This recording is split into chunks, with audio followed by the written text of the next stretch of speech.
Olá, eu sou o professor Emerson e nós vamos dar continuidade aos nossos estudos de filosofia do direito. Hoje estaremos discutindo o filósofo Cícero.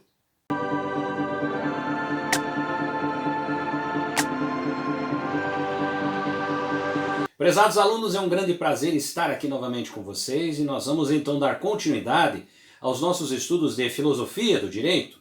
Hoje estaremos discutindo o filósofo Cícero, estoicismo romano e a lei natural. As contribuições do texto hoje são do professor Eduardo Bittar, que vai trazer informações importantíssimas para nós compreendermos então um pouco mais sobre a importância desse filósofo que discute o direito. Vamos então ao nosso primeiro slide. A época do direito romano vivida por Cícero é a clássica, dentro da conhecida divisão em períodos que se convencionou como forma de classificação do envolver histórico romanístico. As principais fontes de direito deste período foram a jurisprudência, os editos dos magistrados, pretores, edis, governadores de província, o costume e a legislação. A importância da palavra e do discurso oral nesse período, por exemplo, é sem dúvida nenhuma uma chave de ligação entre as preocupações de Cícero e sua influência para a cultura jurídica da época. Deve-se-á, nesse período, ter presente a concepção mais divulgada de direito para os romanos. Consequentemente, desta preocupação emerge a necessidade de se investigar o relacionamento da teoria jurídica ciceroniana com o direito romano clássico, ao que se seguiria uma pesquisa dos conceitos de direito e seus entrelaçamentos com a ética e seus fundamentos. Estar-se-ia estudar os conceitos de direito das gentes, de direito positivo e de direito natural, na teoria filosófica jurídica ciceroniana. Marco Túlio Cícero vai ter uma grande contribuição para discutir áreas voltadas ao direito, principalmente dentro da característica da filosofia. Ele, sendo advogado, político, escritor e filósofo, efetivamente tem um preceito importantíssimo em discutir o direito natural, que vai ser uma das bases que ele traz diante de todos os seus textos e as suas discussões. Então, nesse sentido, influenciado por Aristóteles, Platão, Sócrates, Demóstenes e vários outros ainda que seguem, eu diria para vocês que aqui nós temos efetivamente um processo pelo qual a dedicação sobre as discussões do direito natural vão atribuir essa expansão e essa perspectiva nova trazida aqui por Cícero, que vai, em outras palavras, representar o período estoico da filosofia. Vamos então ao nosso próximo slide. A ética estoica de uma ética da ataraxia, homus etius, do estoicismo, é o que é respeito ao universo e suas leis cósmicas, e se respeita. Isso porque, em primeiro lugar, se conhece suas limitações, de modo que é capaz de alcançar a ataraxia, o estado de harmonia corporal, moral e espiritual, por saber distinguir o bem do mal. A ataraxia é o clímax de um processo de autodepuração da alma. Esse homem não se abala excessivamente nem pelo que é bom, nem pelo que é mal, do que lhe possa advir. Significa, então, descoberta de sua interioridade, posse de um estado imperturbável diante das ocorrências externas. No entanto, essa ética assim empregada pelos estoicos é, no fundo, a derivação de um conjunto de estudos de caráter físico-lógico. A ética estoica é o resultado da interpretação dos conhecimentos adquiridos pelo homem, e isso porque a lógica confere a certeza ao raciocínio, a física mostra os fundamentos das coisas. No sistema ético estoico, portanto, convivem o conhecimento de várias naturezas a fim de afirmar o que o homem deve ou não deve fazer. Todos os conhecimentos físicos, lógicos, metafísicos estarão a favor das conclusões ética-estoicas. Esse é um ponto importante que nós temos aqui, a própria investigação da interpretação do homem dentro desse contexto, que é, em outras palavras, a relação ética. A ética estoica, ela está dentro dessa característica, ou seja, desses conhecimentos que estão e vão agregar essas discussões. Eles vão, em outras palavras, ser o suporte, estarão presentes nas discussões relacionadas a, em outras palavras, o direito, né? Então ela vai se relacionar com o direito a partir de um processo importante, que é a questão da ética estoica. Vamos então ao nosso próximo slide. No decurso de várias passagens, Cícero demonstra albergar postura ético-filosófica de várias escolas, bem como não desconhecer o argumento ético de outras escolas. Desse modo, constituía sua filosofia. Cícero não poderia negligenciar o principal contributo do estoicismo, a saber, a ligação do homem com a natureza, ou seja, a formação da ética a partir da intuição natural. Aliado a esse contributo está outro: a ética não se afirma na contemplação, mas na ação, e é esta que deverá ser julgada boa ou má.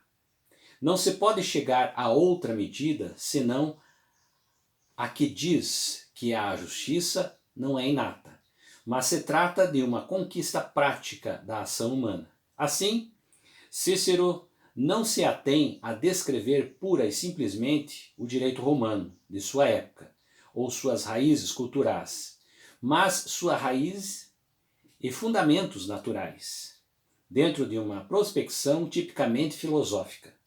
Se Cícero quisesse se deter na discussão do direito romano, teria que verter sua discussão para um estudo documental das fontes romanas.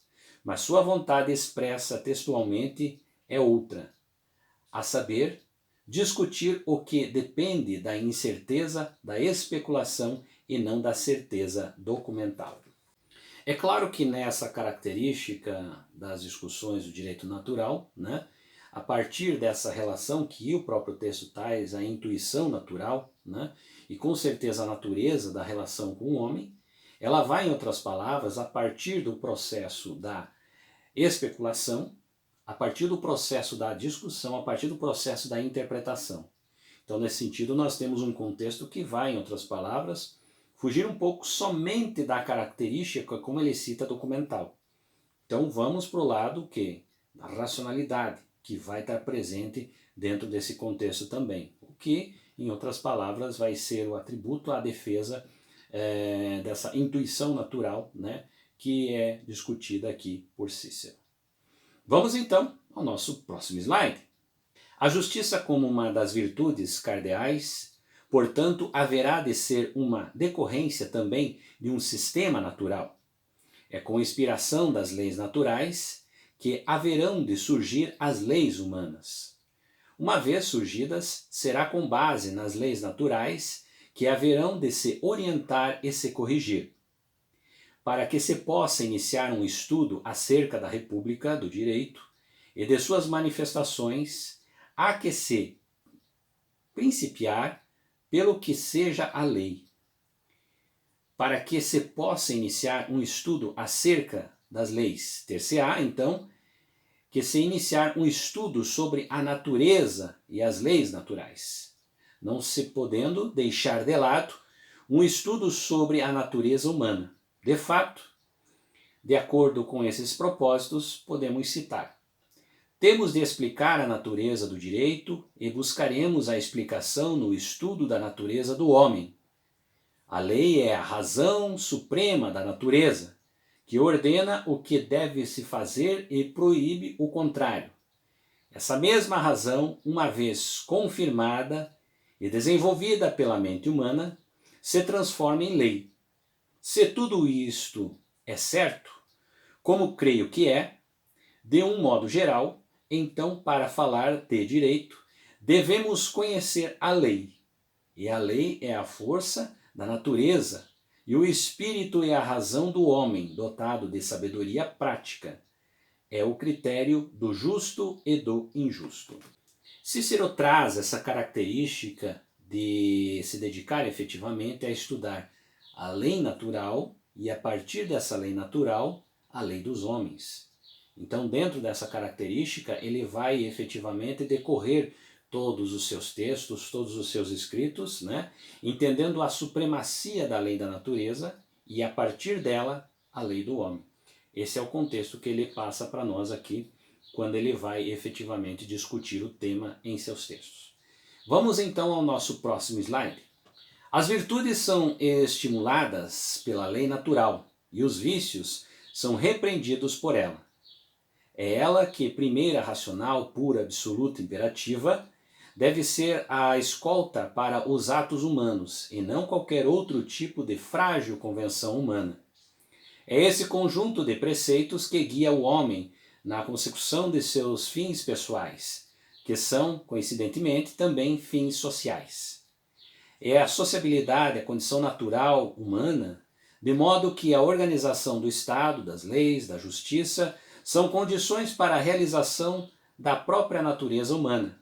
Observando-se a natureza das coisas, a natureza humana haverá de atingir um grau de afinidade e harmonia com as leis que regem o todo, de modo que tudo se governe de acordo com um único princípio, que se resume à razão divina.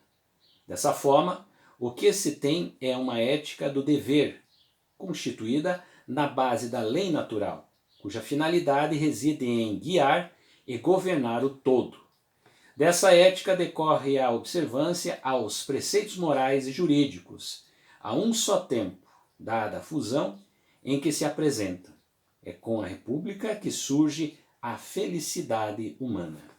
Aqui a gente pode perceber como grande defensor do direito natural, que Cícero foi, através de seus textos, dos seus discursos, ele vai efetivamente decorrer por essa linha de raciocínio, entendendo que a partir do direito natural, a partir dessa relação existente pela natureza das coisas, vai, em outras palavras, dar esse suporte à existência, ao conhecimento e à permanência do direito.